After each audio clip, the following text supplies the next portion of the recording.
It's now officially the middle of winter here in subtropical Queensland. The weather has been fantastic, especially for gardening.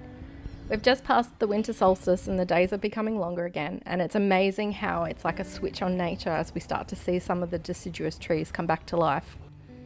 This week I wanted to give you a rundown of how everything is growing in our garden this time of year.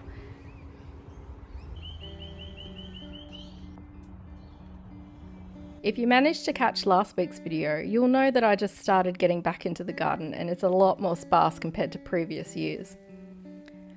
The only things that we're really harvesting at the moment are things that have either self-sown themselves or have survived through the neglect.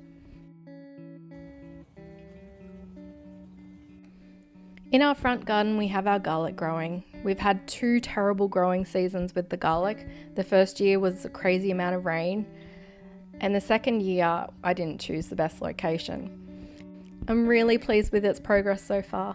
Each leaf represents a clove, so already these are showing at least 9 cloves per bulb. This is the Glen Large variety. It's the only variety that I've had success with here, and being a subtropical variety it grows a lot quicker than others, so we'll be due to harvest in either late August or early September. For now I'll keep feeding it with weekly seaweed saver until early August, and then I will turn off irrigation as well. Our giant Yakamo snow peas are just starting to flower, as are the sugar snap peas. I feel like I've been waiting for these for ages to finally flower. I have a few capsicums, self-seeded bok choy and lettuce around the place. I haven't planted as much as I've mostly been clearing out the beds, but I did manage to get in some broccoli, baby spinach and some beetroot. I've also been harvesting loads of rosellas and they'll be due to come out soon.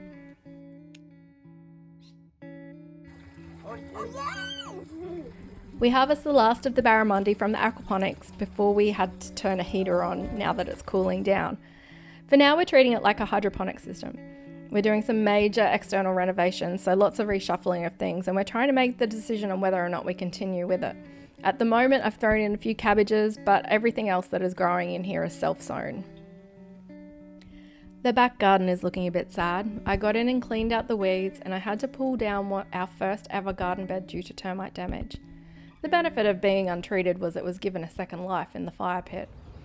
I'm in the process of moving an old wicking bed from our front yard into this position. We've found the wicking beds are the only way to really grow when you've got invasive trees nearby. The geofabric and plastic root blocker did not work.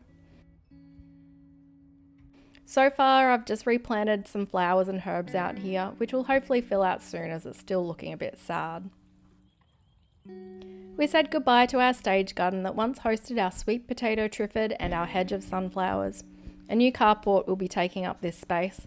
We've been relocating pineapples from this area, putting them in pots and in random places around the garden. Surprisingly, they're doing really well in a vertical garden.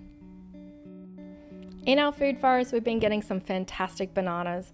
The coffee beans are loaded, so I will need to start harvesting those soon. We still have loads of green beans in our pantry that we are yet to roast from last year's harvest. I've been sowing loads of seeds in the greenhouse ready for planting out in July. I'll show you more about these when I plant out my July garden once I get this wicking bed set up and running again. Thanks for watching and I hope to see you guys next time.